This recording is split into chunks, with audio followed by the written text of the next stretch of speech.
Hi everyone, and welcome to a long-awaited video of mine. Or maybe it's not that long-awaited, I don't really know. But this is basically Strun versus the Boar remastered. What do I mean by remastered?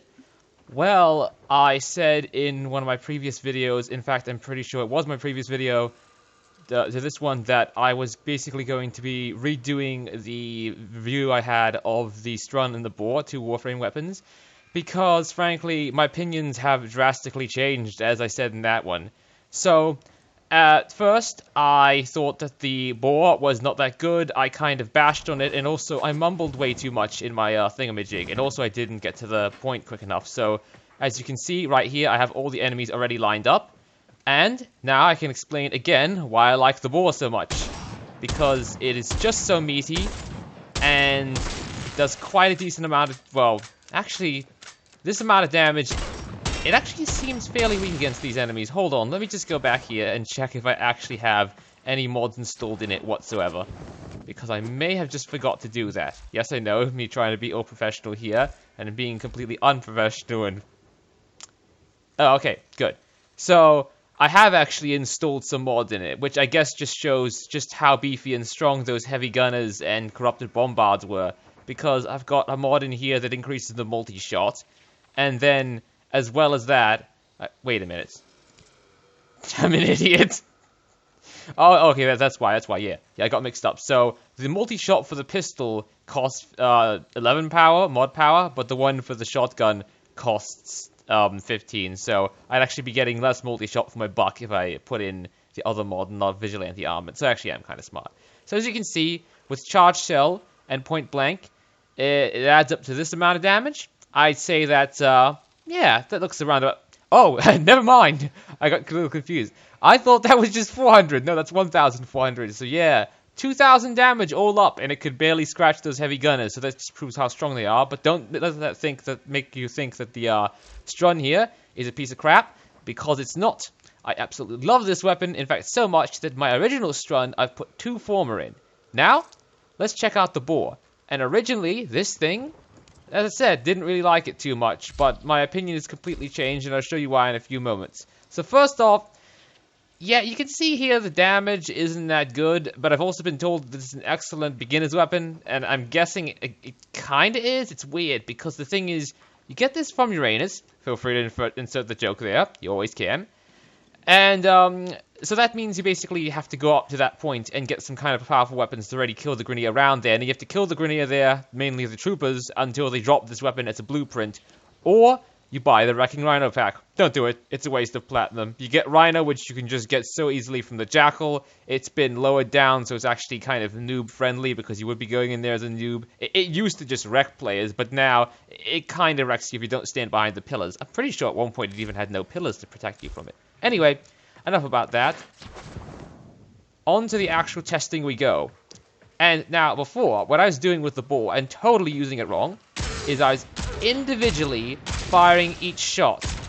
And I'm also not sure how this is even happening. Maybe it's because there's less pellets in this thing or something, but the Boar here is actually doing more damage to these heavy gunners and bombards than my Strun was. Which I don't really understand how that works. If someone who's good at maths or really knows how Warframe weapons works, please explain that to me in the comments, because this actually does less damage in total, I checked the numbers just then, than my previous weapon. Anyway, so that was how I was using it. I was just pressing the trigger, the enemies would die. But what I was really missing out on is that this thing is full auto, and it is so awesome. Watch this. I'm just holding down the trigger, and it just killed him in one salvo. And yes, this thing does take up a decent amount of ammo, and it requires shotgun ammo, but then, all you have to do, really, is put like 1 or 2 former into it, which aren't that hard to get, put an Orokin Catalyst on it, and get the mod I'm about to show you, which is basically, yeah, shotgun ammo mutation. Right here. So this thing, when it's level up, shouldn't really cost that much. Let's see here. So that's 5, 4 more, 9 mod power. So you just slot this into a weapon, and it starts converting all pistol, sniper, and rifle ammo into shotgun ammo, which you'd want because this thing really, really takes up ammo. Also, you might have noticed that it was reloading a little bit slowly. And if you want to, well, if you want to alleviate that, just put on one single tactical reload mod and it becomes much more manageable. Like, you can tell before the reload was quite slow because it was almost 3 seconds. But now, it's down to 2.1 seconds. So I'm just going to go over there and show you how that looks. Because it is just so much better when you get down to the 2 and 1 seconds of reload. Okay, never mind, I don't need to fire the full thing. So yeah, you really quickly just put in the ammo thing. Now, another thing about the two weapons that may or may not, like, depending on your preference, it may or may not make or break the weapon for you, is, as you could see there, the boar, you kind of, it's got 20 shots in it, so that's a lot. That's unmodded, by the way, so its clip size, unmodded, is a full 20 shots. The Strun, however, I didn't really show this off because I didn't really reload it too much there, and I really should have been reloading it. Hold on, let me just find the weapon again. Ah, here it is. I don't even need to go up to those gunners, by the way. I can just fire it a bunch. So you fire it a bunch. In fact, I really should use the entire clip. And then what ends up happening is you load in each and every single shell. So at first you might be thinking, oh, this is terrible. I'm never going to use this weapon. Loading in every single shell, that's ridiculous. Why would I ever want this? But trust me on this, because it doesn't get, like, it becomes less of a problem when you put in the breech loader, like the tactical pump. Yeah, that's the one. So right now, the shell reload speed was 3.8, and now it's gone down to 2.9. In fact, let me just see if there's any others that I can find that increase the reload. Okay, apparently not. The only one I have increases the reload time. It doesn't decrease it. So, oh well. Anyway, using the entire clip once again. Yeah, and you can kind of see why. You kind of just jam in the bullets really fast. In fact, I'm pretty sure the reload time on this thing was nerfed because it used to just reload so fast. In fact, let me show you about how fast it can reload. In fact, the weapon I'm about to show you, the Corinth, even though this is a review about the boar and the Strun, I also recommend this shotgun just so wholeheartedly, and you're going to see why. One of the main reasons is actually the reload speed. 1.6 reload speed, and okay, this explains why. I have chilling reload in there. So this gun, this mod, increases your reload speed by 40%. So it's gone down to 1.6, not 1.5. Basically, 1 second, like a little bit more. I think it's I'm not sure about this, but I'm pretty sure how the math works, and that is once you get up to 10, it's a whole other second. So 1.5 seconds, almost. Now, let's go. Now I need to show you just how fast it can reload, because this is ridiculous. So, just quickly firing the entire clip off. Yeah. And, pardon that, that's just, I play the game with, like, the mouse and keyboard and also a controller, so my mouse was just acting up sometimes. I have to move it a bit, and that's why I was doing that. So yeah, as you can see, you just jam in the bullets really fast. Now, I want to show you what it looks like when you pretend your Warframe has arthritis, or, I don't know, just gets carpal tunnel syndrome from reloading, and you're going to see exactly what I mean. This is ridiculous. So, we switch out Vigilante Armaments, making the reload speed go down to 1.4. And again... Okay, this is really odd. If you search reload, it actually doesn't show up chilling reload, which I really could have put in the other weapon, so I'll do that in a minute, but... Now watch what it does.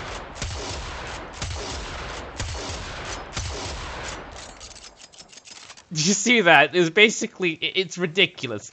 Now, what I like to compare this to is this game called Far Cry Blood Dragon. And in it, the main character is called Rex Powercolt. It's basically a huge, like, rip on 80s futuristic action movie things. And the way he reloads his shotgun is hilarious. He basically grabs each individual pellet and throws it into the gun sideways while resting the gun on his forearm. It is ridiculous. In my opinion, the reload of the Corinth is basically like that. It is that ridiculous. And of course, I need to show you just how much damage this thing can do. Oh wait, really should have show you how the damage numbers add up first. Because this thing, like, another reason why you'd want to use this gun, besides just its really funny reload that maybe only I find hilarious, I don't know, is the fact that it can just output so much damage. So this thing only has one former in it and an Orokin catalyst, in other words, a blue potato. And look how much damage it can do. I've gotten it up to 10,000 damage. That's like 10 times as much as what I was doing previously with my weapons. And this thing shows. It's even got 2 fire modes. It's that awesome. Just watch what it can do to these heavy gunners.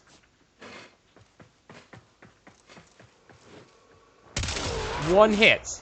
In fact, it just takes one hit to just down one of them. And then the other thing that's really good, like one of the best things about this gun, is it does so much damage. I basically use the Corinth as a sniper rifle. So check it out all the way from back here. I can still do a decent amount of damage to that heavy bombard. In fact, I'm going to go right back to the start of the level to show you how you can actually do a decent amount of damage with this gun, even when you're just leagues away. I've actually used this thing in the plains of Eidolon to go sniping enemies.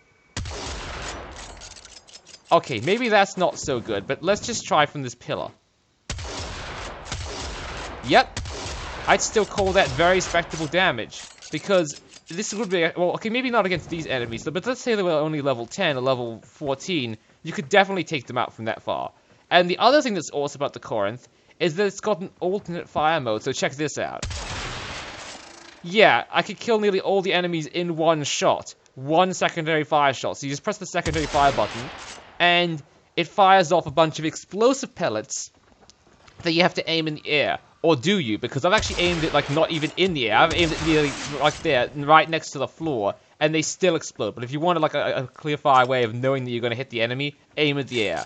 And then the other awesome thing about the Corinth is, unlike weapons like, let's say, the Ogress, or Grenadier Rocket Launcher, if you shoot the secondary fire at an object and you are too close to it, the pellets won't even explode, so it won't even kill you. It's got a built-in safety mechanism. Then if I go further away, out to a certain point where it doesn't hit the thing, then it explodes. So that's why I just love this gun so much, and I think you should just definitely get the Corinth. I'm pretty sure it's clan research, though, so you might have to be in a clan. Yeah, so here, I've already, I guess, pretty much explained why I now like both the weapons, both the Strun and the Boar. I think they're awesome shotguns now, even though the Strun's reload time may have been nerfed. I don't know, I just love the sound of the thing firing, and stuff like that. And now I've also shown you the Corinth, but there is one last weapon I want to show you that is also, in my opinion, a must-have. This weapon here is called the Detron. It's a Corpus laser handheld shotgun. Yes, that is as awesome as it sounds. And check this out. I've modded it, so this thing does about 10,000 damage in one hit. But the most awesome thing about this is the status disposition on this thing is really good. The critical chance may be just utter crap, only 4%. But the status is awesome. I've gotten up to 100%. Now, I'm not sure of the nitty-gritty specifics here, but a friend of mine who knows a lot about building warframes and weapons, so basically how shotguns work is that you either want to go for 100% status chance, or it doesn't really matter. I think he explained it like the status is split individually between each pellet. So if you're not right up close in the enemy's face, like point-blank range, shooting them with a shotgun, which you sometimes don't actually want to be because it's a heavy gunner or something, which will wreck your crap, then you don't really need it to be, like, let's say 80%. It's either go 100% or nothing. But since it's a 100% status chance, I can basically skim the enemy with a single pellet of this thing, and it will apply every single one of these effects and do their damage. So, not only will the enemy be knocked down, blast, it will also be confused and attack its friends, and as well as that, have its armor stripped, which is a must-have for a really tough Grenadier. In fact, I'm just going to show you how much of a boon this weapon is by resetting the enemies here. So just kill all enemies, clear it, and we'll just make the enemy level something ridiculous. There, 100. And then we'll also get something really tanky. In fact, I'll just go with what I was going for before. Some corrupt bombards. And let's just see here. Yeah, a few corrupt heavy gunners. This will do. Don't need to get any more. Yeah, so this is what I meant by the Detron so awesome. So if I fire it like kind of off to the distance, and only a single pellet hits them, they're still knocked down. Then, if I go right up into their face and fire it, they're also knocked down. And it's not actually that hard to aim at the floor. And also, as you can see, this enemy is like a level 100 enemy. And the reason why I'm actually getting... In fact, what happened there was that we didn't even strip all their armor. So how you can tell when you strip the enemy's armor in this game is you look at their health. There's actually a God of Corrosive effect applied on it. So the yellow means this Grineer heavy gunner will has armor on her. But as you shoot them more, the armor will be stripped off until they have no armor, at which point their health will turn red. That's why you actually see all Corpus enemies in the game with mostly just red health and blue shields, because they have shields, but they don't have armor. And the reason why Grineer will actually win almost every battle at higher levels is because their armor is basically extra health, and their health scales to ridiculous levels. I'm not sure the exact numbers of the levels. You can basically look it up on the wiki. Oh, there, see what I mean? The health is now turned red, which means I stripped all the armor off because I was actually firing slower at her. So now, she dies much, much, much quicker. But, if we got a Corpus in there, this weapon wrecks them even more because all they have is shields, and they don't actually have any armor. So, again, I'll just kill enemies, keep them paused, keep them as Corpus, and I'll also spawn something really tough and tanky. Let's see here. Oh, I know. A Corpus Tech. Those guys are always really, really tanky.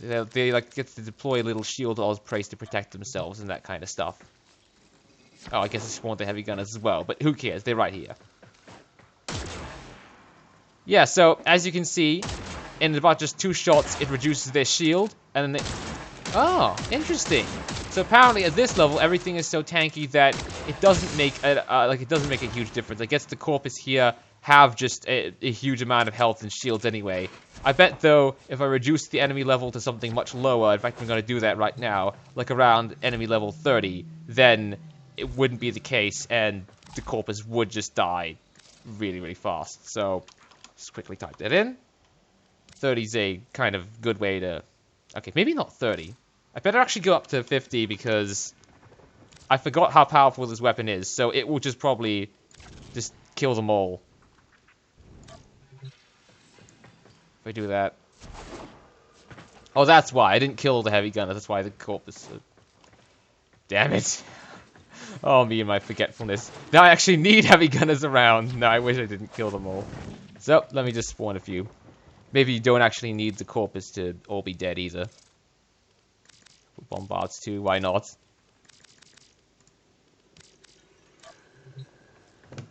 Alright, everyone's here, finally.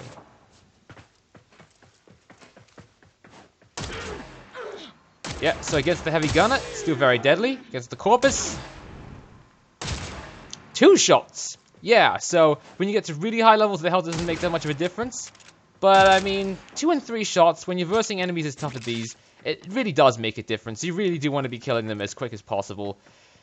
Yeah, so that's actually, I guess that's pretty much it. That covers why my opinion is completely changed. I think that the both weapons are utterly awesome.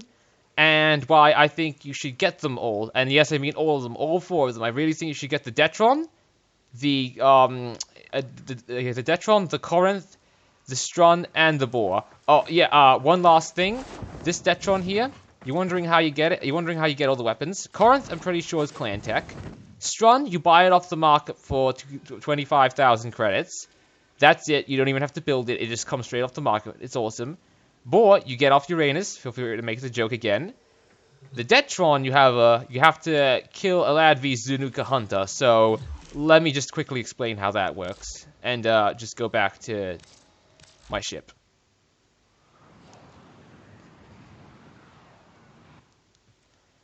So, how the Zanuka Hunter works is that you will go into...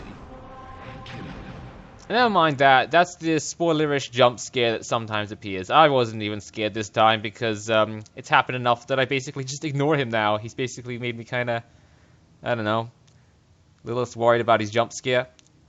Don't worry about what that is. So anyway, how it works is you go into you have to go into an invasion to get the Zanuka Hunter to try and attack you. Then it will have to be an invasion with the Corpus and the Grineer in it. It can't be one with the Infestation, because no one will come after you for killing the infestation, because it's a horrible zombie-like plague in this universe that everyone wants to get rid of. The Corpus and the Grineer want to get rid of it, and so do the Ostrons, which are like kind of little like nomad tribes people. Well, not really nomad, they're kind of like tribes people with a kind of decent amount of tech that live on Earth. Anyway, so you have to go into an invasion, let's just say this one here, and then you have to support the Grineer side.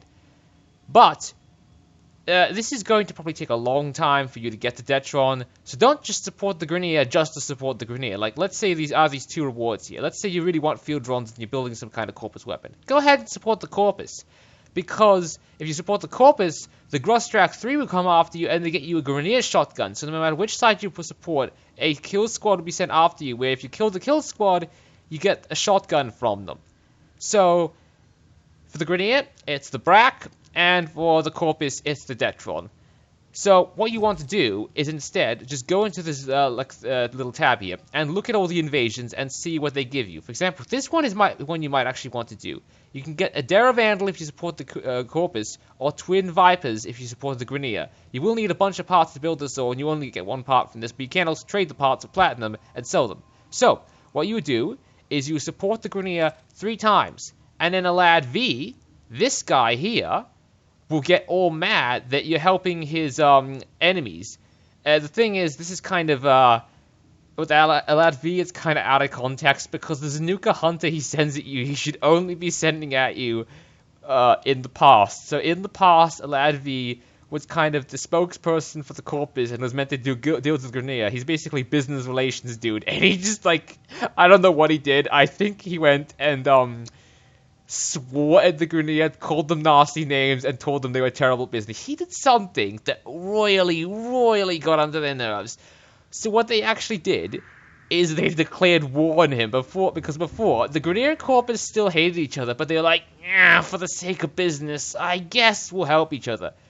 He started the Gravitas Dilemma, basically a war over this node on Mars, and the two sides just went ham at each other. And then the Lotus comes in, and B's completely unhelpful because she's like, Tenno, here's the choice. You can either help the Corpus and then let Alad V get away with some of your brothers and sisters to run horrible experiments on them.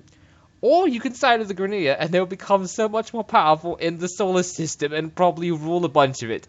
Both are awful choices. Make your choice, Tenno. So what ended up happening is that players would get really patriotic about one side and not switch sides even if that side was losing. And then the Gravitas Dilemma it dragged on for weeks. I wish I was there, but I quit Warframe at this time because I found the game boring and I only got into it after this. And if you supported Alad V, he would give you the Proper Vandal, and if you supported the Grineer, they'd give you the Brax, the shotgun I was just talking about. Anyway, enough about that. A little bit more of the history lesson. So, Alad V, back then, was actually in control of the Zanuka project. What the Zanuka project actually is hold on, it's perfect if I go into my codex and show you this. Yes, I know this is all a history lesson, but trust me, the history about this is quite cool. So, if we just go into the factions, then look for Corpus, then look for Alad. Yeah, here we are. Alad V. And this is what I was talking about. This thing here, this is the Zanuka. So what he basically done was the Warframe I'm playing as right now, Valkyria, like the original Valkyria, someone who was someone who was this Warframe, looked like this, what it looks like right now. And what Alad V done was basically went and stripped her of parts. So he went mad scientist surgical on Valkyria and made her look like this. So all the blue parts were actually taken off and used to make his blue robot that I just shown you, leaving her all scarred and stuff. Like all this bluish stuff right there, as the camera spins to not show me it, thank you very much, camera, is actually, I'm just going to turn around. Yeah, this blue stuff right now, here, that is my Warframe's helmet, because this is like the Jesmi Valkyria skin, or I think that's how you say it. So that was her before Alad V operated on her, which actually makes no sense why she got her abilities, because all her abilities was basically gained because she got so mad that Alad V experimented on her that she wanted to kill him and went into a berserker rage. So anyway, back then when Alad V was experimenting on all this stuff, he made his first ever prototype, which was Zanuka. So, which is like this thing here. And then, what ends up happening is if you side with the Grineer, he sends this thing after you, which I've also scanned. And then here, you can actually see it kind of better because it's actually moving. So this is also a Zanuka. This is the Zanuka Hunter. So this is basically his new and improved prototype that he had in, like, backup storage that he will send after you. And, because you, in the story, you basically wreck his original one. The Lotus tells you to go in and stop his project, so you do, and you stop it royally. There's two canonical ways that it happens. Either it happens how it happens in-game. So what happens is you run in there, you can actually see how you defeat him in my How to Get Valkyria video. You run in there, and you basically shoot Alad V until he falls down, and then Zanuka's damageable, and you shoot Zanuka, and then Zanuka will explode, and Alad V will cry. Yes, he will literally just cry because you killed his creation and die at the same time, but you can kill him again since he's a boss. Or, it happens the way it happened, from the Warframe trailer. If you want to look it up, just search on YouTube Warframe, the Prophet trailer. Basically, a bunch of Warframes run into his laboratory, wreck his stuff, and Mac throws him out the window. It's hilarious. I recommend watching it. In fact, I plan to maybe edit that sometime. Basically, make a goofy, like a goofy-sounding scream of Goofy screaming, just going "ah" as he falls out the window. I can't do that impression very well. That was actually a terrible impression. So yeah, Zanuka Hunter will come after you. You can also, if you want, search Getting Captured by Zanuka Hunter on YouTube, because it's really awesome. It actually removes you of all your weapons and places you in one of Lad V's, I don't know, restraint thingamajigs, and you get your way out by just punching all the guards to death. You've lost all your weapons, and then your melee button is just punch, and you just punch everyone. I actually recommend Getting Captured once, and maybe even recording it, just because of how hilarious it is. Yeah, so you then have to kill the Zanuka Hunter multiple times, in hopes that it will drop its parts. And you don't even know when it's going to actually attack you, because on your profile it'll display what Death Squad is after you. I can't show you my profile now because it includes spoilers for something, but just know there's like an icon right at the bottom. Like, let's get my mouse pointer out. Down here, near the bottom right here, will be a couple of icons. It will show you that you can be that you're currently being hunted by the Grostrak 3, Stalker, Zanuka Hunter, or all three, like most players usually are, because they side with all the factions and they make Stalker angry by killing the bosses in this world, which are really nearly all scumbags. So he's kind of a hypocrite for being angry. Anyway, so if it says right down here, like on the very right side, that you're being hunted by the Zanuka Hunter, that's all you need to do. Then you just need to play a bunch of missions, and usually in a Corpus mission, or a Grineer mission, or just about any mission, the Zanuka Hunter may come after you, and you get little transmissions from a Lad V on the side here. Now, that's one of the ways you can get hunted by the Zanuka Hunter to get the Detron, but it's not too good. What you really should be doing is getting a full squad of people who all have death marks, because they stack. Even then, though, it doesn't really like make the percent go up that high. You still have like around about a 4% chance to go and actually get hunted by the Zanuka Hunter. So the best way to actually get hunted by this thing and get your Detron is one of two ways that both involve this guy called like the Void Trader. He's called Barrow Katia. So I'm just going to the relay to show you how that works, which is also an excellent tangent for me to talk about another sidearm, basically an all-around better version of the Detron called the Mara Detron. I can't fast travel to this place because it's not an actual place you can actually fast travel to. You have to walk here. I mean, I could go closer, I guess, with Darvo or something, but that wouldn't really help too much. Oh, they've actually changed this relay. This is awesome. So this used to be just a Rhino, like all of them, but I guess it's actually a Hydroid now, which is kind of nice, and there's all water around, so I guess this is actually a water relay. Ooh, fountains as well. I never knew about this. Anyway, enough rambling. So, how this works is that you go here to this Ducat kiosk, and you basically trade in prime parts, make sure it's the parts you actually want or plan to sell, and the rarer the prime part is, the more it's worth. So this part here is very rare, it's worth 100 Ducats. Then this one, it's only worth 15, and this one is worth 45. Basically, if it's a common drop, or a brown drop, or bronze, it will be costing 15. If it's uncommon, it will be costing 45, and it's rare, then it'll be costing 100.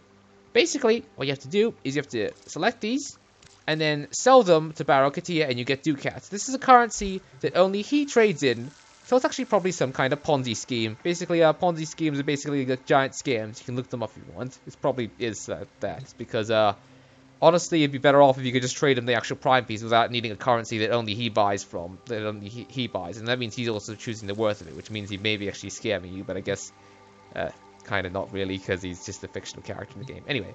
So once you've traded ducats to him, you go up to around about somewhere around here. He will usually spawn on this little pedestal around here. And then you're able to buy Zanuka Hunter beacons. They allow you to instantly summon the Zanuka Hunter, or Stalker, or Aggressor X3, because you can buy all 3 beacons off him when he comes usually. Actually, sometimes you can't, sometimes he doesn't offer them. But when he offers them, if you buy a whole bunch, you can keep supporting the Zanuka Hunter on missions to either capture it yourself or troll players, although that isn't really advised. I guess you can kind of troll people with their clan mates, but if they're new players, I wouldn't recommend doing it because they have no idea what they're doing. And then they're trapped with the Zanuka Hunter, when really if you help them kill that, they could get the awesome Detron. Another thing that Barrow Katia also sells, if you want to completely just bypass getting yourself regular Detron, the thing you can get is the Mara Detron. Now, the thing about this is, I think it's pretty much just all up better. I know it has a bigger clip size, and it also looks different. So, let me just search for it in here. Shouldn't take too long. You know what? I really should be just using the search function. Here we are. Mara Detron.